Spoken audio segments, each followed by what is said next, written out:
Radio. En Houston.tv, diagonal channel, diagonal Bonita Radio. En bonitaradio.net, facebook.com, diagonal Bonita Radio. Y en Twitter, bonita-radio. En línea con tu mundo.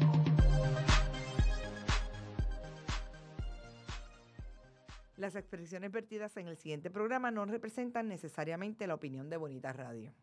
Las opiniones son exclusivas de sus autores. Bienvenidos a Puerto Crítico, un puerto seguro para la crítica, desde el amor y la alegría, desde el compromiso y la solidaridad. Un espacio de análisis y debate donde la ciudad y el pensamiento crítico son protagonistas.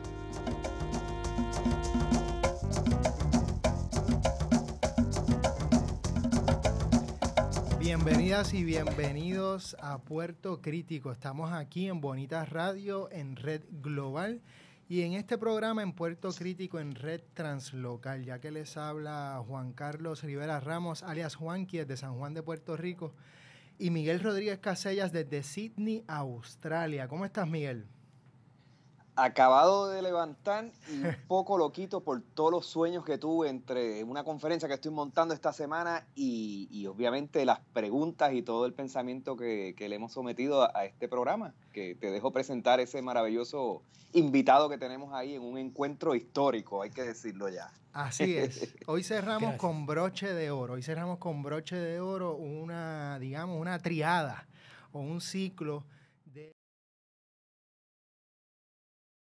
a la imaginación literaria y a la crítica.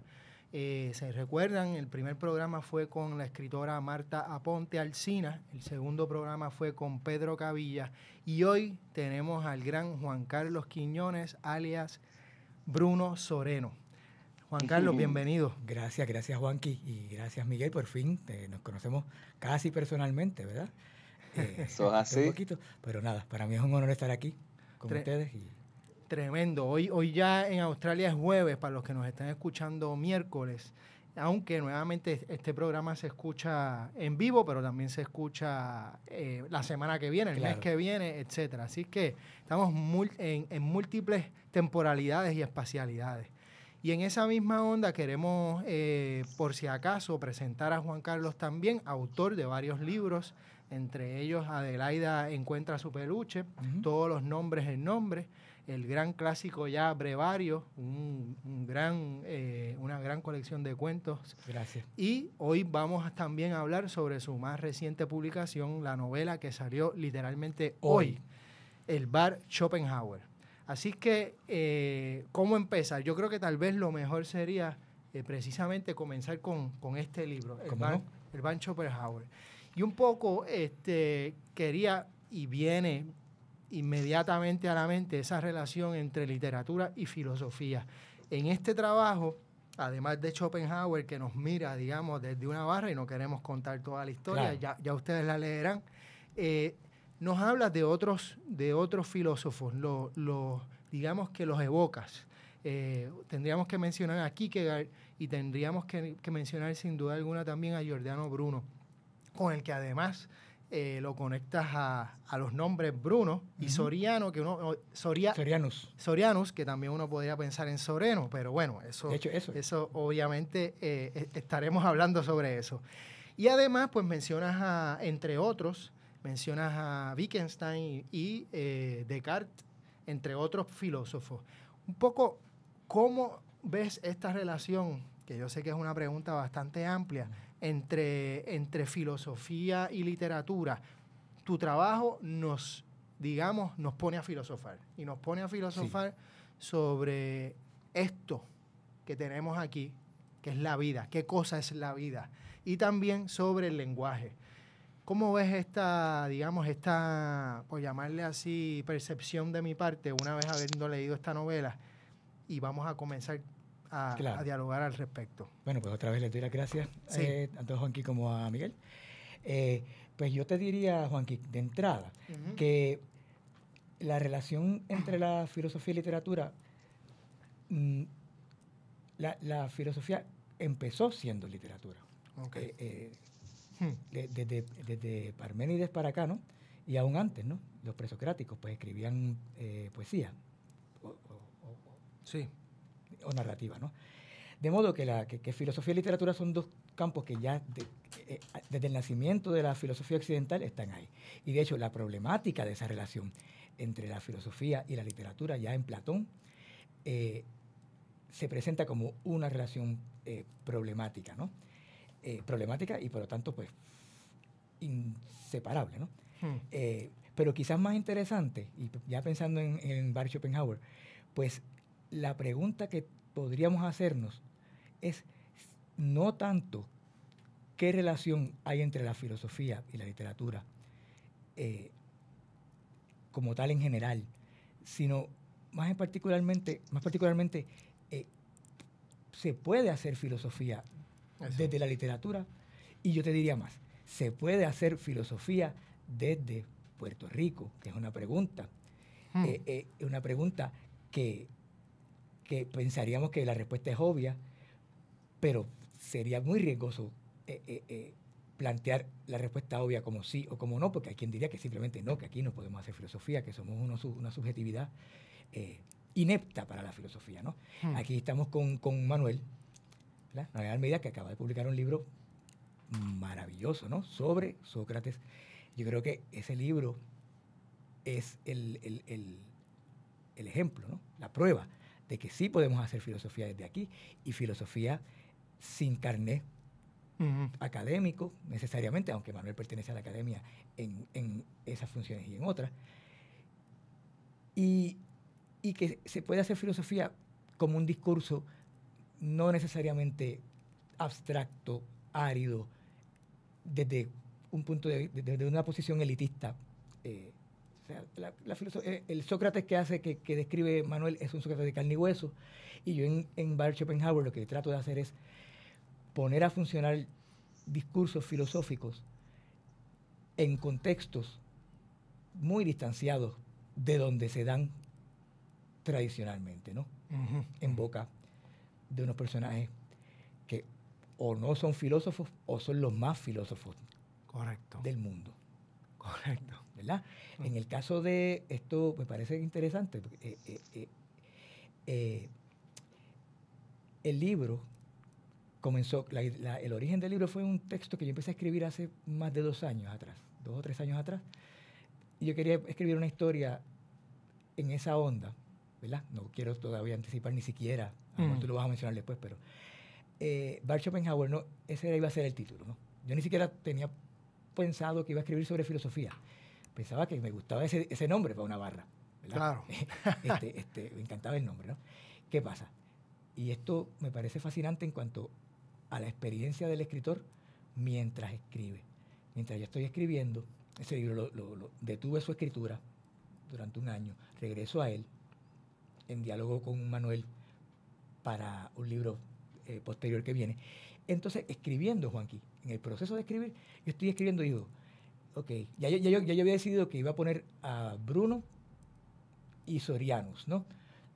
Para jugar literariamente con mi seudónimo, con los nombres de mi seudónimo que ya aparecen en otros textos míos y que van a ir conformando una trama grande. De momento, digo, coño, pero espérate, aquí está, ¿verdad?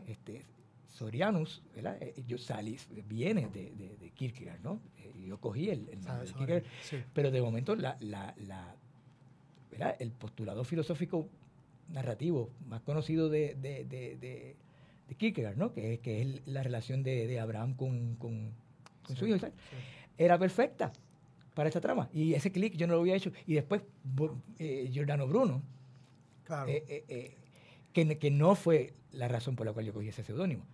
Pero de momento me viene como anillo al dedo, porque Giordano Bruno, para los que a lo mejor no lo saben, un filósofo del siglo XVI, que murió quemado en la hoguera, en la hoguera, ¿no? Lo chicharraron, ¿no? Lo rostizaron, por sus ideas que atentaban contra la hegemonía religiosa. Entonces, ya eso me dio a mí, digamos, un pretexto para ya integrar ahí las 3 lo que yo diría que son las 3 pasiones de mi vida, que son la música, la filosofía y la ciencia, ¿no? Si te fijaste, no solamente trabajo filosofía, sino que trabajo matemática, trato de trabajar Correcto. física cuántica, otras zonas que voy a ir elaborando más adelante. Miguel. Sí, yo te escucho y te leo dentro de, como mencionabas ahorita, esa amistad que tenemos a través de las redes, porque no nos hemos visto personalmente. Y siempre he querido, digamos, la pregunta que inaugura este encuentro, quisiera que tuviera que ver más con de dónde viene esa urgencia visceral por escribir que uno ve en tu trabajo. Y cómo es que tú introduces, digamos, el sesgo fantástico, la ruptura con el comentario estrictamente filosófico y metes, digamos, todos esos elementos de delirio que son característicos de tu prosa. A mí ese aspecto, digamos, donde el ser racional tuyo, riguroso, estricto, disciplinado, rompe con ese otro ser rebelde, bullanguero, no sé, quisiera que esa fuera la pregunta que inaugurara las muchas conversaciones que me encantaría tener contigo en todo ese tiempo que nos queda. Y las que vamos a tener y después también. Mira, la verdad es que la literatura fantástica, la literatura de horror, la literatura de ciencia ficción, esa fue la literatura que yo crecí leyendo. Eso era lo único que yo leía, ¿no? Desde chiquitito, ¿no? Y es la literatura que me apasionaba y que me sigue apasionando hasta el día de hoy, ¿no? ¿Qué pasa? Era literalmente lo único que yo leía, ¿no? Literatura de horror, literatura de ficción y de ciencia ficción. Yo creo que yo no había encontrado un outlet, ¿no? Un modo de conjugar esa pasión, ¿no? Con el trabajo literario pues, que yo quería ir logrando, porque no me sentía apto. I was not worthy, ¿no? Yo entendía que no me salía, que no me iba a salir ese tipo de literatura como se le sale, por ejemplo, a Pedro, que me parece que es el mejor exponente de ese género. ¿Qué pasa? De modo que, como tú dices, hay una tensión entre una beta, vamos a llamarla filosófica, ¿no? En cómo pienso, ¿no? Cómo pienso el mundo, y esa maravilla, esa sensación de maravilla, de lo fantástico que es el mundo, no en el sentido de irreal o de falso, porque no hay tal cosa como realidades falsas, sino diversos modos de lo que es, ¿no? Entonces, pues, otra cosa es que ese tipo de literatura, ¿no? Que aquí se viene practicando desde hace tiempo, hay que anotar y hay que señalar que no somos los primeros en trabajar estos géneros, pero a lo mejor sí somos los que en este momento de la historia literaria de aquí se están nombrando, porque esos géneros es ahora cuando se están poniendo más o menos de moda, pero aquí hay una larga tradición de literatura fantástica y de ciencia ficción y de horror, ¿no? Eso, no sé si... Vamos a una pausa y regresamos en unos minutos a Puerto Crítico. Ecos e Iconos es un espacio de amenas entrevistas. Hacemos un retrato radiofónico a los exponentes del teatro, la danza, el cine, la radio, la televisión, el performance e internet. Conversamos y a la vez documentamos de dónde surge una idea, su desarrollo, trascendencia y relevancia. Escuche a los Ecos e Iconos de la cultura todos los sábados a las 2 de la tarde por bonitaradio.net. Chico, ¿qué tú haces? Aquí, a punto de ganar una subasta por internet. ¿Una subasta? Sí, chico. Voy a completar mi colección de figuras de acción en pocos segundos. No. Chico, ¿qué pasó? ¿Qué pasó? Otra vez se cayó el internet. ¡Qué chavienda! Ay, Dios mío. Buzzer, la nueva técnica que ofrece estabilidad al internet con planes residenciales desde $19.95 y comerciales desde $59.95. Llámanos hoy al 200-3535. Buzzer Wireless Network. Dale estabilidad a tu internet. Y regresamos a Puerto Crítico, hablando de escritura, imaginación literaria y crítica con el escritor Juan Carlos Quiñones, alias Bruno Soreno. Y también estamos hablando sobre su trabajo más reciente, el Bar Schopenhauer. Y dentro de eso, Miguel estaba haciendo unas preguntas que me parecen muy relevantes y tus respuestas también me invitan, y tu respuesta primera también, más la de Miguel, me invitan a hacerte otra pregunta relacionada precisamente a la ciudad. En tus trabajos, obviamente, sí traes una cantidad de pensadores y pensadoras a tu trabajo, filósofos, científicos de la cuántica, entre otras cosas. Pero, como bien dijiste, los ubicas en unos espacios muy, muy particulares. Y habría que mencionar a dos, sobre todo, Santurce y Río Piedras. Y tú eres de Río Piedras. De corazón, Y has caminado la Seca y la Meca en todos esos barrios y áreas, digamos, esa geografía urbana muy nuestra.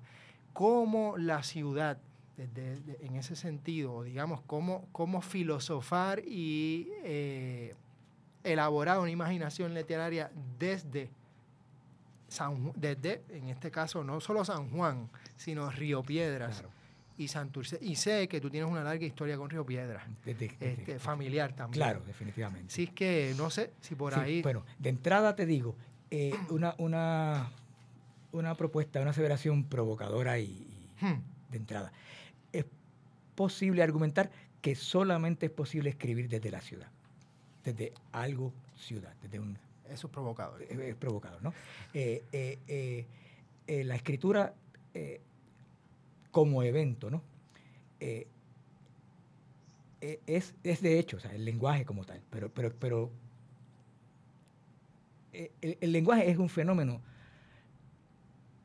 paralelo y necesario para la posibilidad de la ciudad, pero solamente en el contexto ciudad es que se da las condiciones de posibilidad para escribir literatura, aunque los temas que esa literatura trate sean temas bucólicos, sean temas de la tierra, sean temas agrarios, literatura de la tierra, como aquí en Puerto Rico, ¿no? Tenemos toda una tradición literaria de la tierra, claro, pero estas personas estaban escribiendo desde la ciudad, ¿verdad? Estaban escribiendo desde la ciudad. Entonces, eso por un lado. Mi biografía, ¿no? Mi vida, pues, ha transcurrido para bien o para mal, bullshit, para bien, en Río Piedras y en Santurce, y en el área metropolitana, ¿no? Y en Nueva York. En ese sentido, pues, soy una bestia de ciudad. Y hay un amor a esos lugares que se transmite o se traslada, entonces, a un amor teórico por la ciudad, por ese espacio de la ciudad, pero no quizás la ciudad, pienso en Miguel, no, en el sentido de urbanismo, edificios, avenidas, qué sé yo, sino los elementos más sucios de la ciudad, las zonas sucias, los bares, la calle, esos lugares donde parecería que los discursos literarios no entran, donde los discursos filosóficos no parecen tener cabida. Pues yo quiero tratar quizás de escribir desde ahí, de poner, de que la filosofía, como el epígrafe dice que la filosofía es una bestia, ¿no? Correcto. Pues darle garras a la filosofía, que la filosofía no es una cosa del salón de la universidad, que no es una cosa solamente que su lugar no es solamente la academia, y que no es solamente una abstracción, de la que vivimos, la filosofía como vivimos esos espacios de la ciudad. Fíjate, me vienen dos cosas a la mente. Una es un trabajo de no es John Scott, su apellido es Scott, ahora se me olvida su primer nombre, que tiene un libro que se llama The Art of Not Being Governed, que trata sobre el anarquismo. Y precisamente en uno de los capítulos habla de cómo en unas regiones de la Asia Central, grupos que no han sido gobernados por siglos dejaron la escritura porque abandonaron la ciudad. Abandonaron la ciudad y para no ser gobernados y no dejar rastros, voluntariamente abandonaron la escritura para no dejar rastros y así no ser gobernados. Pero eso incluía dejar la ciudad. Así que esa conexión con la ciudad pues está ahí como bien la plantea. Y otra cosa que me vino a la mente fue, que no es una cosa, es un ser humano, un escritor, fue el Che Meléndez, porque un poco también pienso en esa postura de escribir y filosofar desde Río Piedras y desde ese otro lugar que no es la academia. Entonces, nada, es un poco pensando en lo que me estás, las primeras reacciones, digamos, de lo que me dice. Miguel, ¿algún comentario? Sí, yo sigo escuchando y pienso que hay un punto común a tu trabajo y a tu pensamiento, Bruno, con cosas que Bruno, mira, te acabo de llamar por tu seudónimo. Eso es un gesto maravilloso de confianza. Te tengo internalizado. Usted puede, va con la pregunta. Usted puede. Va con la reflexión. Digo que ambos, a ti y a mí, nos inspiran, y claro, de maneras distintas y con las distancias habidas y por haber, la violencia de alguna manera nos inspira tanto como los actos edificantes. Entonces te escucho hablar sobre la ciudad y esa misma queja, ¿no? que tienes o excepción que introduces con respecto a la ciudad del orden, del urbanismo, de la oficialidad, de lo institucional, versus una ciudad que tú prefieres, que es quizás la de los intersticios, la de las tragedias a punto de ocurrir o en plena cámara lenta. Y entonces, en esa línea, digamos, en ese punto en común, hay un lado tuyo que sí quiere organizar el conocimiento, que sí es edificante. Si acaso no es institucional o no tiene esa ambición, pero sí de alguna manera tiene una conciencia racional de sí mismo, del comentario que quiere hacer y del tipo de producción literaria al cual quiere pertenecer o no. Entonces, pues, quisiera escucharte con un poco más de especificidad cuando ves toda esta producción literaria que se está dando en Puerto Rico, aún a pesar de la crisis, que estamos viviendo una especie de abundancia extraordinaria, ¿cómo te ubicas tú en ese torrente, en ese exceso, digamos, con tu beta violenta y a la misma vez tu intención edificante? O sea, ¿con qué autores tú te identificas o con qué grupos de autores te identificas o te sientes dialogar? O eres parte de una tradición, y de quiénes, digamos, o de qué tradiciones te distancias, ¿verdad? ¿Dónde están las líneas tuyas entre esa violencia que inspira y que me inspira de tu trabajo y de tu verbo y ese otro lado tuyo edificante que establece vínculos, organiza y se organiza a sí mismo? Por ahí es que va la pregunta. Sí, ok, y me parece genial la pregunta. Mira, yo creo que el gesto que yo intento, o uno de los gestos que intento, sí es filosófico en el sentido de dar cuenta, ¿no? La idea de dar cuenta. Dar cuenta de lo que pasa, lo que nos pasa, la literatura misma, en su complejidad. Mis fetiches son la complejidad y la diferencia, ¿no? Esos son los dos lugares que a mí me interesa trabajar. Esos dos lugares nos llevan necesariamente a la política, ¿no?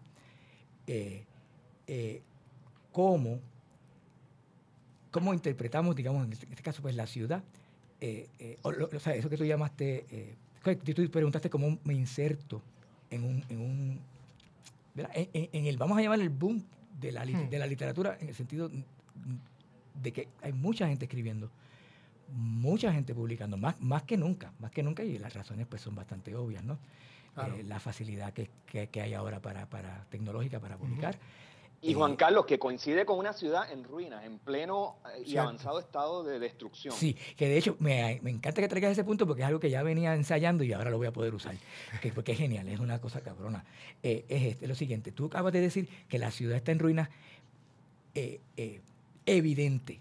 O sea, ya la ciudad no oculta su cara ruinosa. Ya no ponemos ni parchos, ¿verdad? En la ciudad. Ya no es excepción. Ya no es excepción, es regla, pero tampoco hay un esfuerzo de disfrazar la ciudad.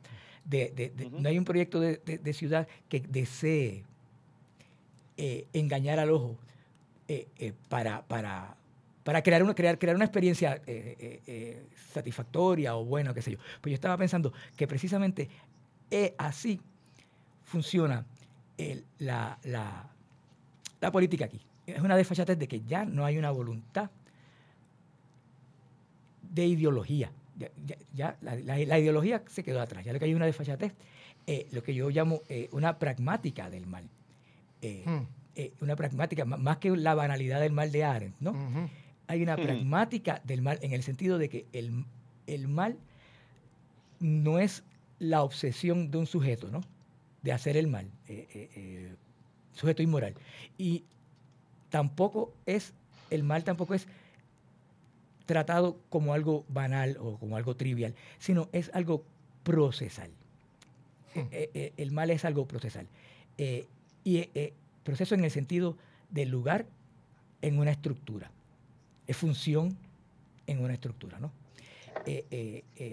El trabajo del político es hacer ese mal, ¿verdad?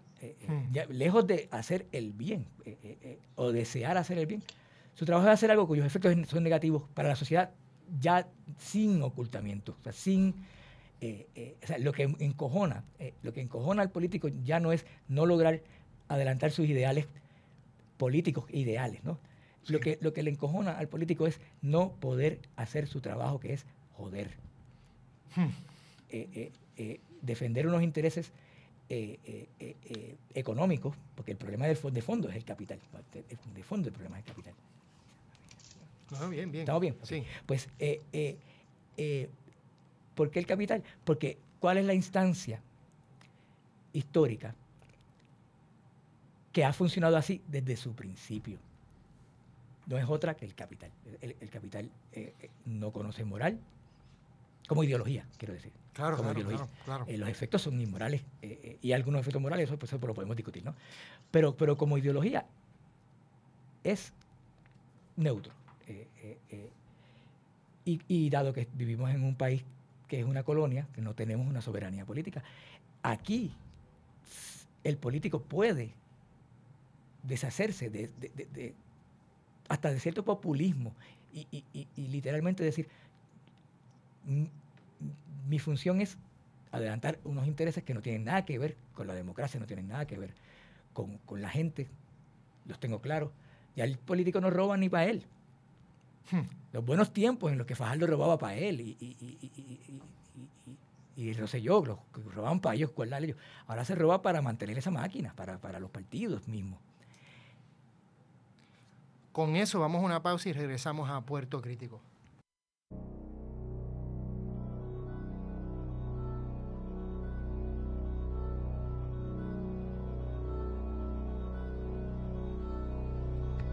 Llegó tu programa deportivo. Tu programa deportivo, Donde escucharás lo que necesitas. y deseas saber El añadido. el añadido, Noticias, datos, predicciones entrevistas y más. en El añadido. Todos los martes desde las 7 de la noche por Bonita Radio. En línea con tu mundo.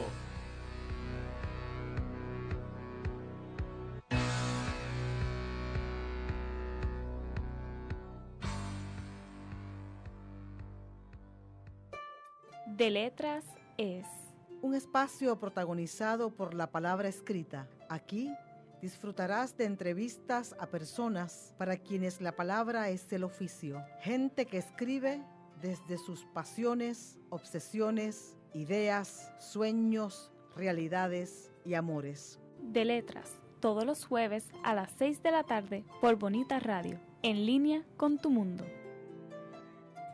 Y regresamos a Puerto Crítico, hablando de escritura, imaginación literaria y crítica con el escritor Juan Carlos Quiñones, alias Bruno Soreno.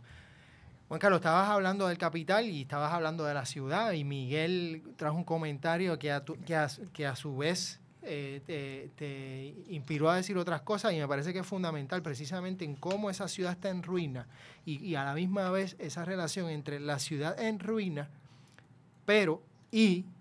además de la ciudad en ruina, una literatura que se está publicando cada vez más, que tiene que ver, como bien dijiste, con la facilidad que hay hoy para publicar. Dentro de esos autores y autoras, ¿quiénes tú crees que de alguna manera manejan precisamente estos temas tan cruciales? Ya sea desde la filosofía, desde la literatura o directamente o de manera conceptual. Pues mira, voy a empezar por hablarle de Manuel, que está aquí. Manuel Almeida escribe un libro de filosofía, ¿verdad? Escribe un libro de filosofía, pero sobre Sócrates, ¿no? Sobre el Platón. Ese idiota, ¿verdad? Ese idiota llamado Sócrates. Ese idiota llamado Sócrates, ya de entrada el título es provocador. Entonces, ese libro nos trae una figura ya del filósofo en la ciudad, una ciudad que es siniestra, una Atenas, no la Atenas gloriosa, ¿verdad? Que se hace ver usualmente, sino una Atenas que tiene colmillo, ¿tú entiendes? Que tiene colmillo, que es amenazante, que es... pues ya de entrada tenemos ahí a un autor que tiene mi edad, no tiene nuestra edad, que está escribiendo hoy y que se inserta perfectamente en lo que estamos hablando, ¿no? En cómo hay una posibilidad que se está ejecutando de traer eso. En literatura, pues, este es un momento maravilloso para la literatura puertorriqueña. Los nombres que me vienen de entrada a la mente son Luis Otoniel, un novelista fascinante, tiene una novela que se llama Otra vez me alejo. Me viene a la mente Carlos Fonseca, acaba de sacar una novela que se llama Coronel Lágrimas, que es una maravilla. En esos dos casos lo que me parece interesante es que el sujeto que construyen esos textos, y otros más, y un montón de textos más, Sergio Gutiérrez, en la poesía está pasando lo mismo, Yara Lisiaga, desde la poesía Ciudad, otra vez, Movimiento de la Ciudad. Los sujetos que surgen en estas escrituras no son los sujetos ya... ya no son los sujetos de las identidades que se trabajaban en la literatura antes, ¿no? Aquí hubo una supuesta crisis de identidad, de que ya aquí no se escribía sobre la identidad, que nos habíamos liberado de ese problema de la identidad como enfermedad, ¿no? Como condición. Como condición. Más que eso, yo creo que ahora hay una posibilidad y los autores más jóvenes y las autoras más jóvenes están aprovechando una oportunidad para trabajar sobre sujetos que no eran temas necesariamente de la literatura. ¿Por qué? Porque ya no está la fucking ansiedad esta de el sujeto jodido, el sujeto homosexual que está ahí, ¿no? El sujeto negro que está ahí, ¿verdad? La mujer, están ahí. Estas escrituras siguen ahí, pero ya tenemos hasta en libros como el libro de Luis Negrón, un libro maravilloso, ¿no? Mundo Cruel. Un libro maravilloso, en el que ya la identidad homosexual se da con una naturalidad y una complejidad de interacción entre sujetos en los que no todos los maricones son buenos y no todos son malos, sino que le da una profundidad y hay una comodidad ya con ese sujeto. En el caso de Luis, es un sujeto que me está interesando mucho ahora, que quiero escribir sobre este otro sujeto, y es el sujeto estudiante, el sujeto universitario, el estudiante universitario, aquí y en la diáspora, ¿no? Una diáspora universitaria. Ese tema me parece interesante porque se está conformando toda una literatura cuyo sujeto, tanto a nivel narrativo como de personaje, ¿no? Es ese sujeto, y ese sujeto es inédito en la literatura puertorriqueña, no que no se haya mencionado, no se haya trabajado, seguro, pero ya libre de aquellos lastres y metiéndose en los problemas intrínsecos de esas comunidades, ¿no? Una comunidad a la que pertenecemos todos de un modo o de otro, como profesores, como académicos, como escritores, como estudiantes, pero que no se trabaja tanto. Miguel, ¿algún comentario? Sí, quisiera seguir esta línea, el comentario político que te salió por ahí. Estoy loco por hablar de política. Sí, no, pues hay que ponerte. Ponme, tírame las. Ya estás prendido, pero vamos a ver. Mira, muchos de los filósofos que estás abordando en este trabajo reciente tuyo, del Bar Schopenhauer, son filósofos que manejan un ángulo, digamos que pesimista, ¿verdad? O se han leído así. O se han leído así, exacto. Claro. Está el giro tuyo siempre destructor, que es fascinante, ¿no? Dejé los guantes en casa, papi. El muchacho en la juguetería, tú sabes, se volvió loco. Me encanta. Pero entonces, Por otro lado, son autores que pues hablan de la voluntad, habilitan la posibilidad de la voluntad dentro del universo cotidiano. Entonces, en este Puerto Rico nuestro, de falta de voluntad o de exceso de voluntad o de sequías o de abundancia, dependiendo cómo lo veamos, ¿cómo te posicionas tú? O sea, y sobre todo en momentos que cada vez son más neurálgicos. O sea, estamos hablando de que hasta la estructura de deseabilidad de los poderosos está en crisis. O sea, hasta el status quo de los que se benefician está en crisis. Entonces, ¿tú ves voluntad de transformación en este país? O sea, nosotros realmente podemos y no queremos, que es lo que yo he dicho una y otra vez, que realmente hay una inercia que no es natural, sino que es gestionada. O sea, nosotros tenemos una voluntad que corre contraria, digamos, al acto transformador. O sea, ¿te parece exagerado, pesimista, tremendista mi apreciación? ¿O cómo te posicionas tú en esas coordenadas, digamos, trágicas de donde estamos ahora? Pues fíjate, por un lado, creo que estoy de acuerdo contigo, poco, pero creo que estoy de acuerdo contigo en cuanto a la posibilidad de que se perciba como inercia una falta de actividad en el campo de lo que vamos a llamar, y estoy haciendo unas comillas aquí bien grandes, de lo real, ¿verdad? Del mundo real, entre comillas. Yo problematizo eso en Schopenhauer y en los discursos. Yo creo que lo importante es que no podemos confundir el no hacer con el hacer simbólico, ¿no? Yo creo que, y quiero hablar un poco de la izquierda o las izquierdas, ¿no? Dado el espectro político cagado que hay en este país, que es producto de nuestra condición colonial, en la que ha pasado un fenómeno que no pasa en casi ningún lugar, y es el siguiente, es que se ha polarizado la discusión política en cuanto al estatus, y se han hecho unas identificaciones extrañísimas entre independencia e izquierda, ¿verdad? Y estadidad y derecha, ¿no? Como posturas que se identifican, cuando esa identificación no es natural. Eso no tiene por qué ser así, en otros lugares no es así, no tiene por qué ser así.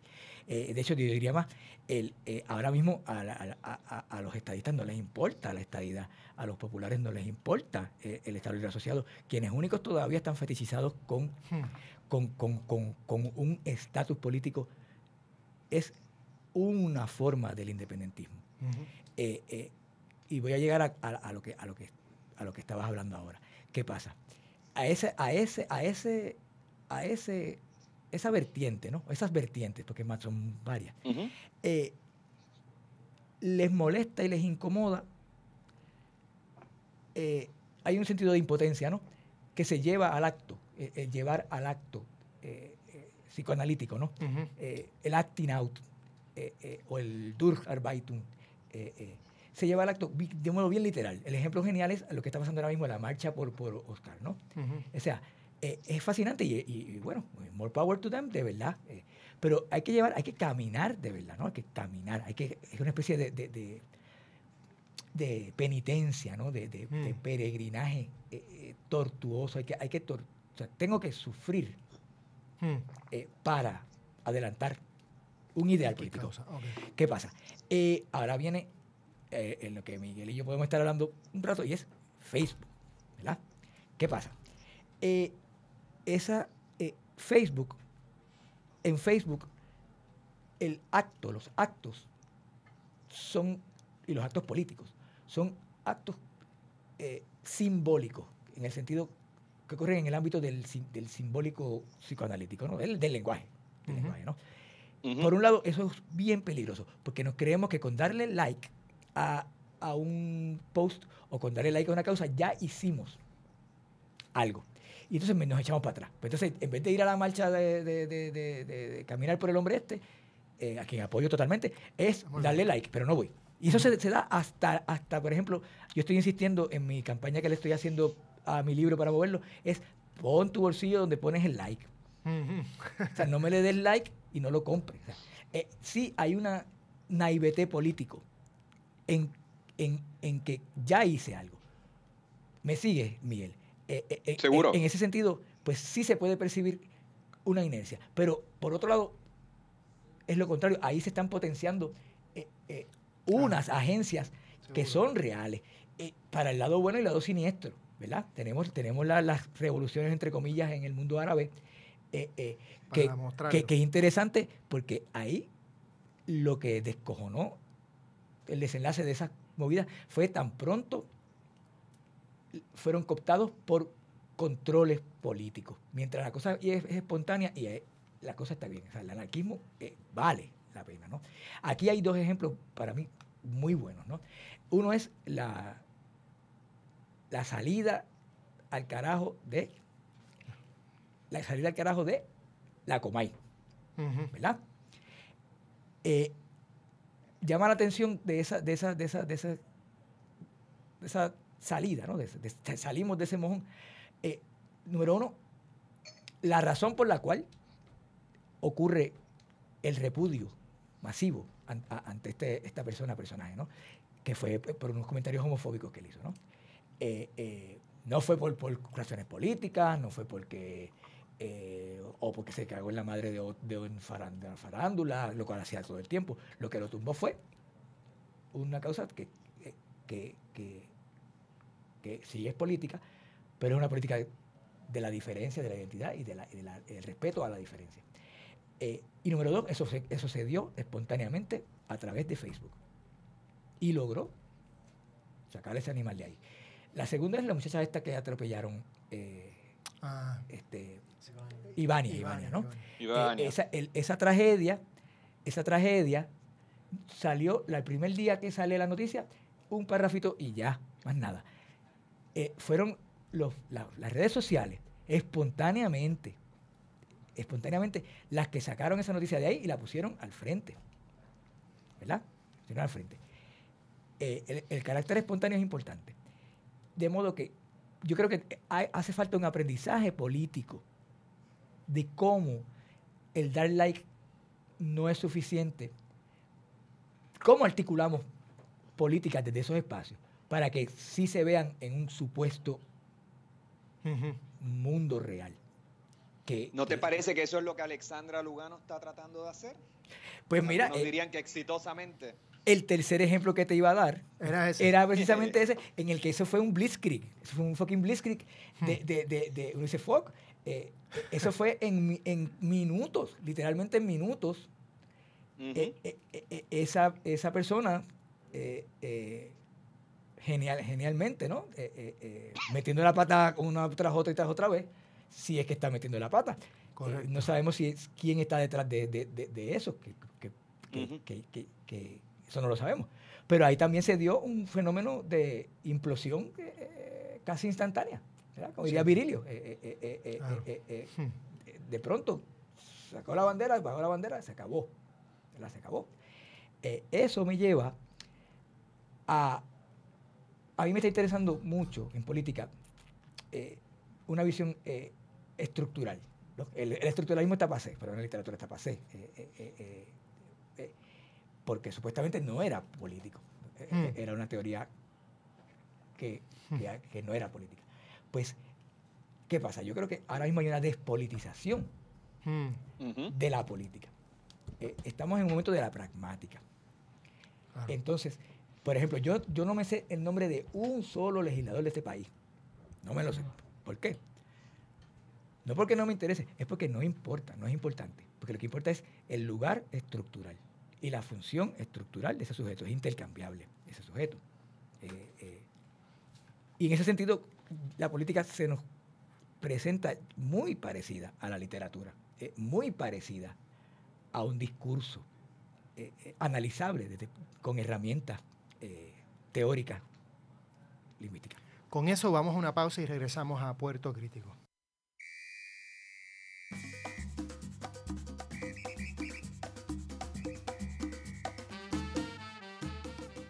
Saludos mis amigos, mi nombre es Oscar Villarini y es para invitarle a que estés conmigo todos los jueves a las 7 de la noche en Musicaliza por Bonita Radio, en línea con tu mundo.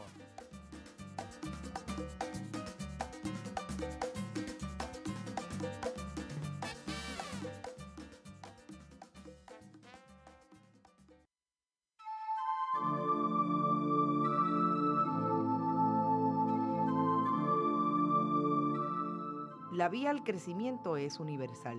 Gisela López abre un espacio para que puedas tener acceso a los temas de la espiritualidad desde sus distintas manifestaciones. 2 miércoles al mes a las 7 de la noche. Por aquí, por Bonita Radio, en línea con tu mundo. Y regresamos a Puerto Crítico hablando de escritura, imaginación literaria y crítica. Y estamos con Juan Carlos Quiñones, autor de Bar Schopenhauer, y obviamente Bruno Soreno, quien es Juan Carlos Quiñones. Así que, Juan Carlos, estamos hablando de muchas cosas y dentro de ellas podríamos decir que también estamos hablando de discurso y de representación. De discurso y representación. Y en esa misma lógica, nosotros queríamos hacerte una pregunta que le hicimos a Pedro Cavilla en el programa pasado y que muchas personas ya se quedaron con las ganas de seguir escuchando. ¿Qué te parece los últimos debates que han habido en torno a la representatividad o no de algunos autores en torno a lo que es y no es la literatura puertorriqueña? A partir específicamente sobre... en este caso, y no es para que hablemos directamente, tú hablas como tú quieras, pero a partir de los diferentes discursos que ha dado Eduardo Lalo en diferentes foros internacionales y escritos que se han hecho en torno precisamente en reflexión a esas otras reflexiones y hablando de otra vez la representatividad o falta de representatividad sobre la escritura, en términos de la escritura. ¿Qué te parece en ese tipo de debate? Pues mira, yo creo que de entrada hay un problema. Voy a usar esta analogía.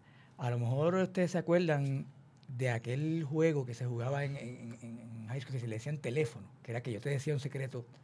Ah, no me acuerdo, ¿no? Se hacía un círculo, entonces una persona le decía algo, cualquier cosa, al de al lado, el de al lado se lo decía al otro. Ahora sí. Y hasta que cuando se llegaba al final, lo que se no tenía nada que ver, ¿no? Ajá, se deformaba la información, ¿no? Claro. Entropía. Con este hecho hay un problema de eso, y es que yo no sé cómo carajo llegamos a hablar de representación cuando ese debate, que es un debate importante y que se está dando en otros foros de la literatura, no tenía nada que ver con la representación, o sea, de quién nos representa afuera, ¿no? No era por ahí lo que Lalo quería hacer, que yo difiero de Lalo radicalmente, ¿no? Me parece pero Lalo lo que estaba planteando, y que ha cambiado el flip-flop, hace más flip-flop que un pez fuera del agua, ¿no? Es no tanto quién nos representa o no nos representa, sino él daba una definición muy pesimista sobre la literatura puertorriqueña. Eso fue en un momento, ¿no? En un momento dado, estoy hablando de hace 8 o 10 años, estos debates se estaban dando. Al él ganar el premio, hasta ahí, Lalo, a mí me parece que reproduce, de un modo quizás más sofisticado, unos discursos anteriores en la historia de la literatura puertorriqueña y unas metáforas, lo que Marta Ponte llama las metáforas madre, ¿no? Las metáforas madre, son más de una. Son las metáforas alrededor de las cuales se organiza el imaginario de lo que somos desde la literatura, ¿verdad? Y está la metáfora del sujeto enfermo, ¿no? El puertorriqueño dócil, el puertorriqueño enfermo, el puertorriqueño infantil, el sujeto infans. Llevamos una tradición de metáforas que son de ese tipo. ¿Qué pasa? El concepto del que se agarra Lalo es del concepto de invisibilidad, ¿verdad? Correcto. De que no nos vemos, pero de que no se ve nuestra cuestión cultural, ¿no? No se refiere solamente a la literatura, sino a la cultura en general, que somos invisibles ante el ojo del otro. Y eso le funcionaba a Lalo muy bien mientras andaba, como anda todavía, mientras andaba en chancleta con un bulto por ahí. Me parece a mí que reproduciendo una tradición que es muy de él, o sea, de su abolengo, ¿no? Como ¿verdad? De San Ignacio, ¿no? Hay una especie de otra vez esa figura dolida, ¿no? ¿Qué pasa? Eso cambia cuando se gana el Rómulo Gallego, ¿verdad? Y también cambia su postura. De momento vemos que ya entonces ese discurso no se sostiene y que es él mismo el ejemplo de que no se sostiene, porque de momento saltamos a la hipervisibilidad. Por él, la figura de él, of all people, ¿no? La ironía es sabrosa. Pero independientemente, el problema no es quién nos representa o no, porque la literatura no funciona como un concurso de belleza o como las Olimpiadas, ¿no? Que mandamos un representante. O más importante es cómo nos vemos nosotros mismos, cómo nos leemos nosotros mismos, porque de afuera un lector inteligente, una lectora inteligente, sabe que lo que sale de un país, de un lugar, de la literatura, no representa todo lo que se hace en ese país. La mayoría de la literatura en este planeta es mala. La literatura puertorriqueña en general es mala, malísima, pésima. Pero es que eso es igual en donde quiera. En donde quiera. O sea, el porciento de literatura buena al lado de la literatura mala, en Argentina es el mismo, en Estados Unidos es el mismo, es la misma mierda. ¿Qué pasa? Aquí nos encanta llevar eso a la generalización de que somos una mierda, de que en general nuestra literatura es una mierda. Y eso es mierda, eso es mierda. Aquí se hace literatura tan buena y tan mala como en cualquier otro lugar. Se hace una literatura fascinante aquí, que provoca un interés brutal fuera del país, y que las estructuras de difusión de esa literatura son las responsables de que no haya habido más recepción. Pero mira, a los lectores no a todos nos importa un carajo eso de eso. Nos importa algo más inmediato. ¿Cómo me lees tú? ¿Cómo me leen en la calle? ¿Cómo me leen en la barra? Si es que me leen en la barra, ¿no? Claro. Eso me importa. Y en esa misma onda, entonces, hablemos de una barra fundamental que comienza hoy, que está abierta, como dijo Manuel por los medios, en las redes sociales. Ya la barra está abierta, y esa es la barra, el bar Schopenhauer, que va a estar ya en todas las librerías habidas y por haber en San Juan y en otras partes, y la pueden buscar ya, salgan corriendo. Hoy, que los que estén escuchando en vivo, pero también la semana que viene, mañana, pasado mañana, el mes que viene, esto va a seguir leyéndose, porque es una obra que tiene mucho para compartir, para discutirse. Ajá. Juan Carlos, tenemos que cerrar. Así que, Bruno, gracias por estar con nosotros. Esto fue un placer. Lo sé un montón. Miguel, un abrazote allá hermano. en Sydney. Y Sixto, un abrazo a ambos. Gracias, y tenemos que hablar. Gracias por ser nuestro técnico como siempre. Nos vemos la semana que viene en Puerto Crítico. Somos Bonita Radio. Síguenos en youtube.tv, Diagonal Channel, Diagonal Bonita Radio, en bonitaradio.net, facebook.com, Diagonal Bonita Radio, y en Twitter, Bonita-Radio.